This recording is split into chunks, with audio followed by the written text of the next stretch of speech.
Bom dia, pessoal! Vamos finalizar nosso conteúdo de gestão financeira e econômica, né? Hoje nós vamos falar aí sobre o Banco Central, né? O papel do Banco Central, e aí já nós finalizamos a questão de conteúdo que eu tinha que passar para vocês. Eu sei que vocês vão ficar tristes, chorando, que não vão ter mais aula, né? Mas o mês de dezembro aí a gente vai estar trabalhando com aqueles que não entregaram, fazer um reforço, se tiver alguma coisa em si, né? Nós vamos estar trabalhando aí no mês de dezembro, beleza? Então vamos lá para a finalização de conteúdo. Bom, nós tínhamos parado nessa parte, né, funções do Banco Central, né? Nós tínhamos falado até nessa parte de M1, M2, aqui, que eram tipos. E o que são as funções do Banco Central? O Banco Central é um órgão do governo, né? Ele é chamado de Bacen. Ele é responsável pela política monetária do Brasil. É ele quem faz com que aquilo que o governo quer aconteça. É um órgão que realiza, né, realizador de políticas monetárias, tá bom? Então, o Banco Central deve procurar manter a liquidez da economia, ou seja, que ela flua. Lembra de liquidez que nós comentamos, né?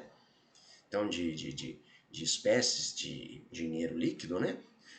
O Banco Central ele tem que fazer com que essa economia flua, que ela seja líquida, que ela aconteça, que o dinheiro continue permanentemente rodando.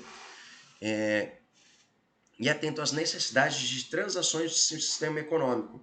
Então, aqui nesse caso, nós podemos destacar as funções do Banco Central. Então, ele é o banco dos bancos, ou seja, ele é o banco responsável por todos os bancos, tá bom?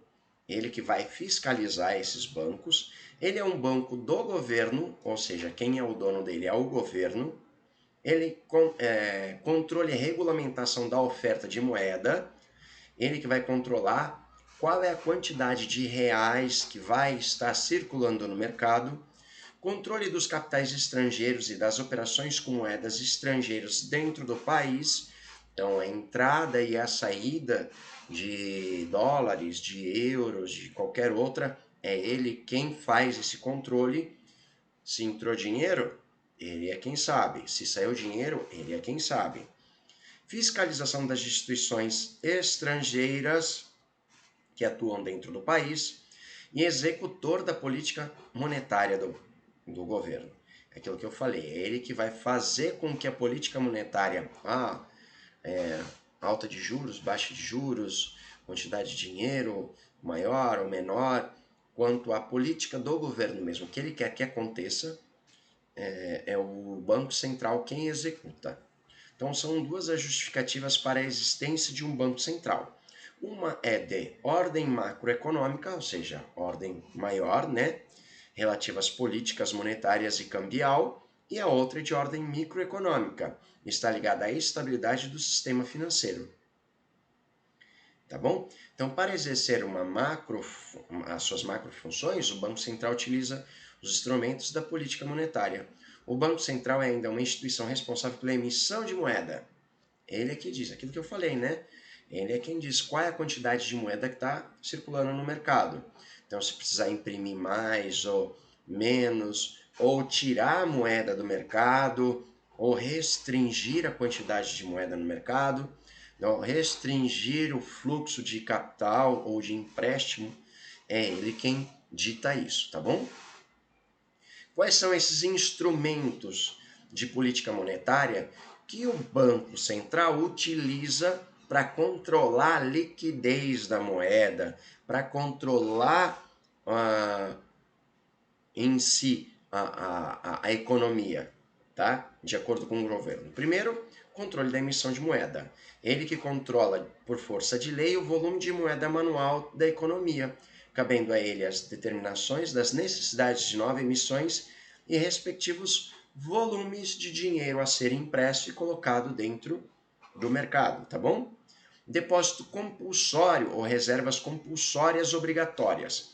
Os bancos comerciais, além de possuir os chamados encaixes técnicos, o caixa dos bancos comerciais, são obrigados a depositar no Bacen um percentual determinado por este sobre o depósito à vista.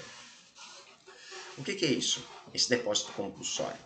Bom, todo banco ele não pode estar emprestando tudo aquilo que ele tem depositado lá nele. Então, aquele dinheiro que você tem lá nos bancos, o banco ele não pode pegar e emprestar para terceiro, tá? Então, o que o Banco Central faz? Ele restringe essa quantidade de dinheiro que o banco pode emprestar que está na mão dele. Ele muitas vezes pegaria seu a juros de 0,5% e emprestaria a 1% para um terceiro, tá? Então o Banco Central ele fala assim, ó, do total de dinheiro que vocês têm na mão, vocês podem emprestar apenas 50%. Os outros 50% vocês têm que depositar todo dia aqui e é como se tivesse que depositar no Banco Central aquele dinheiro todo dia. De noite e de manhã eles tirariam, tá? Teoricamente hoje é tudo eletrônico, tem esses controles. Mas ele faz o quê? Ele restringe a quantidade de dinheiro para empréstimo disponível no mercado. Então ele consegue fazer alguns controles, o dinheiro fica um pouco mais difícil de ser entregue e passa a controlar também o volume que tem dentro de cada banco, para que o banco não se perca e não empreste e não tenha mais problemas futuros. De repente, se tiver uma alta inadimplência, o banco ele vai conseguir honrar tudo aquilo, porque ele está pegando dinheiro emprestado teu e emprestando para terceiro. Tá? A partir do momento que você tem dinheiro lá no banco, você está emprestando dinheiro para o banco. Beleza? Operação com mercado aberto, é o Open Market, consiste na compra e venda de títulos públicos ou obrigações pelo governo.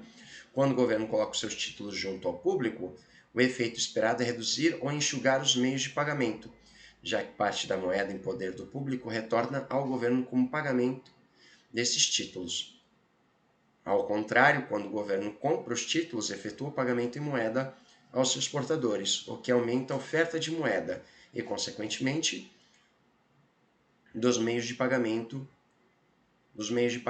Ou seja, operações de mercado aberto, o governo está pegando e emitindo títulos dele mesmo, tá bom?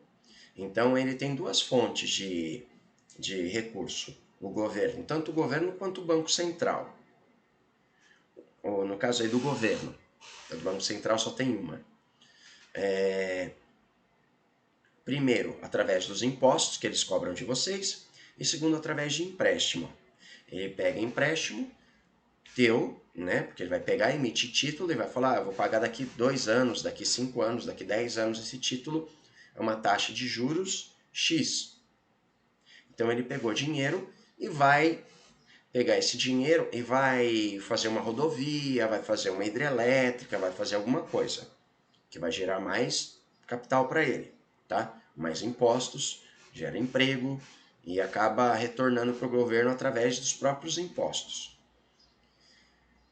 Então, essa operação com o mercado aberto, ele faz isso. Ele pega e empresta dinheiro para vocês.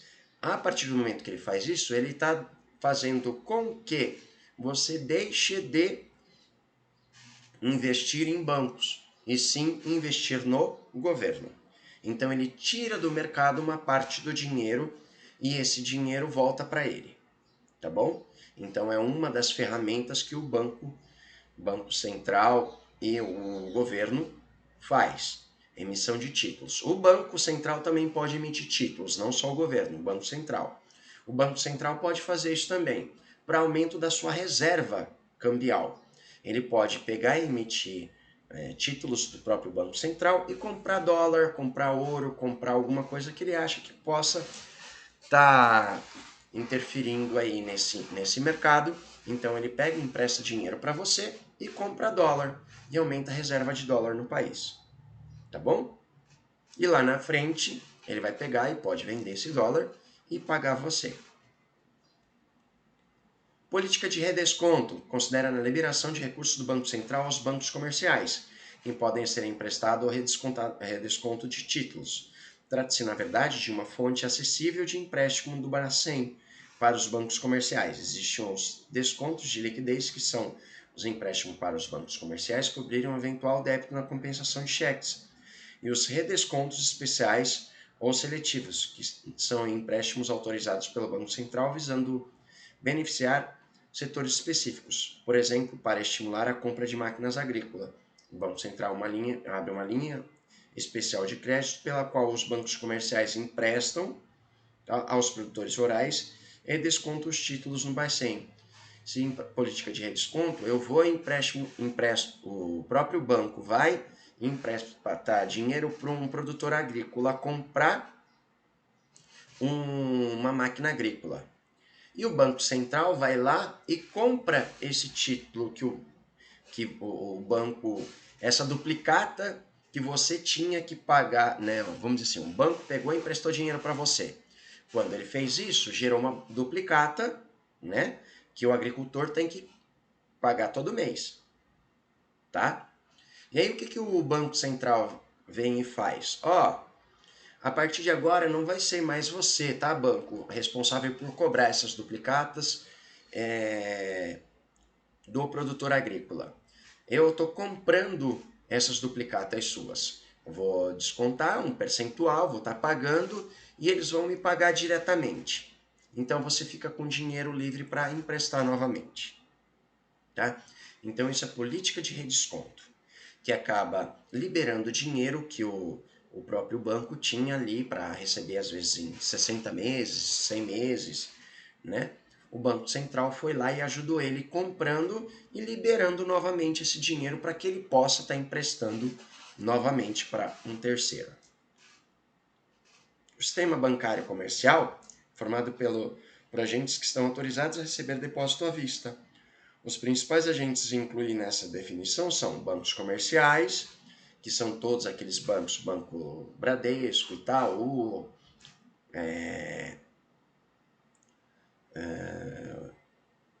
Sicredi, as cooperativas hoje não também estão dentro de bancos comerciais, tá bom? Banco do Brasil, Caixa Econômica, todos esses fazem parte do sistema bancário comercial. Nesse ponto surge uma pergunta central: quem é o responsável pela oferta de moeda? A oferta ou emissão da moeda é uma atribuição exclusiva do governo, através da autoridade monetária. Não depende, portanto, da taxa de juros, mas da política econômica do governo, que determina a quantidade de moeda emitida por um tempo. Apesar de a emissão de moeda não depender da taxa de juros, existem critérios bem definidos que regulamentam a oferta monetária. Basicamente, a emissão de moeda é condicionada pelo crescimento do produto da economia. Assim, dois fenômenos podem ocorrer. Se a emissão de moeda for superior à produção, ou seja, houver excesso de liquidez no mercado, pode-se ter elevação sistemática dos preços. Ou seja, se o governo começar a imprimir muito dinheiro, ele vai fazer sobrar e os preços podem começar a elevar, porque tem muita oferta de crédito, muito dinheiro circulando e muita demanda por produto. Se tem muita demanda, passa a ter o problema da oferta, né? A oferta não consegue acompanhar. E aí isso acaba gerando inflação, tá? Que inflação é a subida de preço, que nós estamos tendo um problema nesses últimos meses aí de inflação. Ou o aumento da moeda seja menor que o crescimento, pode-se ter outras consequências, crise na economia, porque a falta de moeda, fenômeno que recebe o nome de crise ou falta de liquidez, que dificulta as transações e prejudica o sistema econômico, ocasionando a queda do produto. Por outro lado, né, pode-se ter um excesso de produção e a economia não está aquecida, e o que vai acontecer? Tem muita gente produzindo e não tem gente comprando, que pode gerar o desemprego. Se gera o desemprego, há um problema na economia, as pessoas param de comprar, se param de comprar, param de produzir, e é uma bola de neve inversa, né? A gente já falou isso sobre oferta e demanda. Então, vamos ver agora um pouquinho de taxa de juros que influencia o dia a dia. Um exemplo aqui bem simples, tá? Imagina o senhor Silva quer abrir uma fábrica de confecções. Ele não tem dinheiro, mas tem um apartamento que está à venda. Como ele tem urgência de abrir a fábrica e não consegue vender o apartamento, então ele vai pedir empréstimo a um banco. Lá o senhor Silva consegue um empréstimo ao vender um título de dívida para o banco, dando o seu apartamento como garantia. Agora ele pode comprar as máquinas, os insumos, contratar mão de obra, etc. e montar a fábrica de confecções. Percebe o que aconteceu aqui? O apartamento é uma mercadoria que tem como capacidade de pagamento muito baixa, ou seja, quando você vai a uma loja comprar máquinas, você não pode pagar suas compras como, por exemplo, a pia da cozinha. Você tem que pagar em dinheiro. O dinheiro é uma mercadoria vendida pelo banco. Assim como qualquer loja vende suas mercadorias, roupas, calçados, etc. O banco também vende sua mercadoria, que é o dinheiro. Entretanto, o dinheiro é uma mercadoria que possui alta capacidade de pagamento, ao contrário das roupas, sapatos, etc. Essa capacidade de pagamento é chamada de liquidez. Uma mercadoria é muito líquida quando todos aceitam como pagamento, que é o caso da moeda, que a gente já falou, né? A moeda só é moeda se ela tem liquidez, se todo mundo aceita.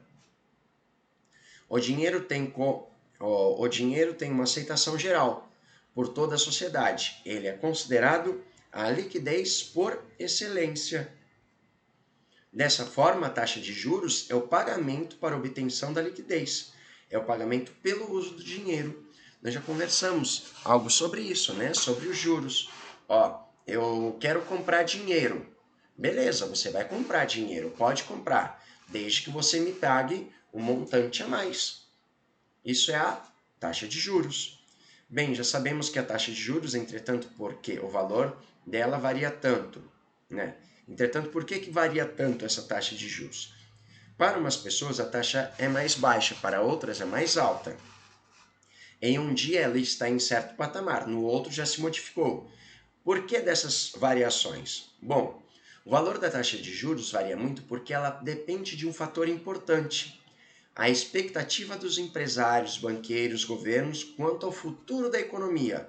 Se, por exemplo, aí, né, ó, à medida que a expectativa de chuva no ano são boas, ou seja, as condições ambientais são favoráveis, o agricultor fica menos preocupado com a colheita, pois provavelmente ele terá uma boa colheita e assim poderá saldar todos os seus compromissos e os seus empréstimos. Entretanto, se a expectativa de chuva para o ano são ruins, esse mesmo agricultor não terá boas expectativas para a colheita e, consequentemente, ficará em dúvida se poderá saldar suas dívidas. Dessa forma, para melhorar as expectativas, o agricultor vai, por exemplo, reforçar a adubação do solo, aumentar os seus gastos e assim incorrendo em custos de produção mais altos. O mesmo acontece com a taxa de juros. À medida que as expectativas sobre o ambiente econômico futuro são boas, ou seja, as expectativas de venda das empresas são favoráveis, os bancos cobrarão uma taxa de juro menor. Num caso específico, à medida que estejam emprestando para uma empresa muito grande e sólida no mercado, as expectativas de receber a dívida são muito maiores do que quando empresta para uma padaria da esquina. Dessa forma, a taxa para uma empresa de empresas é menor do que para outra.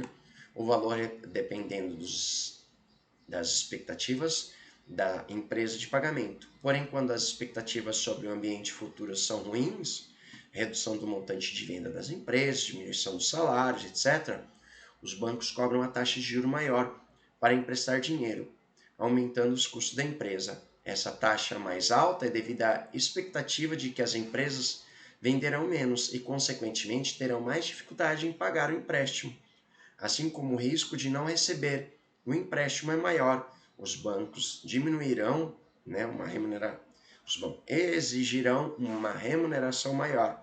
Dessa forma, percebemos que quando as expectativas das pessoas, principalmente as do setor financeiro, quanto ao futuro são boas, os juros tendem a ser mais baixos. Caso contrário, os juros serão melhor. Resumindo, né? Se a economia tem uma previsão de economia boa, o pessoal vai oferecer taxas de juros menores. Se lá na frente, tem um ano político, um ano que não se espera aí que vai ser bem complicado, os bancos ficam com receio de estar emprestando. Por quê? Porque o cara lá na frente ele pode não pagar. Então ele vai dificultar o empréstimo para essas empresas. Então os juros vão ser maiores. Já se a empresa ela é grande, ela é sólida, esses juros eles vão ser menores, eles vão ser ainda um pouquinho maiores, tá? Do que se a economia fosse bacana, tivesse uma expectativa boa da economia, só que elas vão ser menores do que, como disse, a padaria, uma loja da esquina, tá bom? Não tão sólida assim. Dessa forma, percebemos quanto à expectativa das pessoas, principalmente do setor financeiro, quanto ao futuro são boas, os juros tendem a baixar, em caso contrário, o juro tende a subir. Mas também há uma variação de empresa a empresa, de pessoa para pessoa, de acordo com a respectiva capacidade de pagamento de resultado da análise do projeto. As expectativas, então, vão influir diretamente no valor das taxas que o banco vai cobrar para fazer um empréstimo, principalmente no item que chamamos de inadimplência. O que é inadimplência? Falta de cumprimento de cláusulas contratuais do prazo previstos, especialmente o não pagamento de valores devido a uma fonte de vencimento, tá?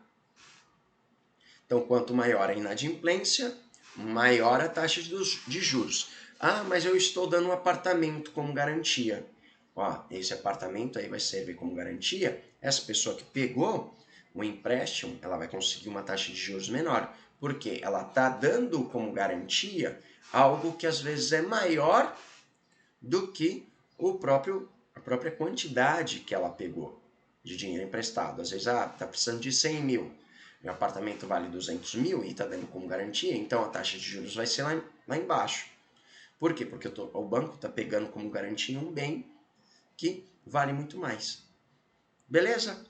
Pessoal, espero que vocês tenham compreendido, entendido um pouquinho aí sobre Banco Central, inflação, né? Deflação, essa parte da economia básica aí mesmo, eu não quis entrar muito a fundo, taxa de juros, tá bom?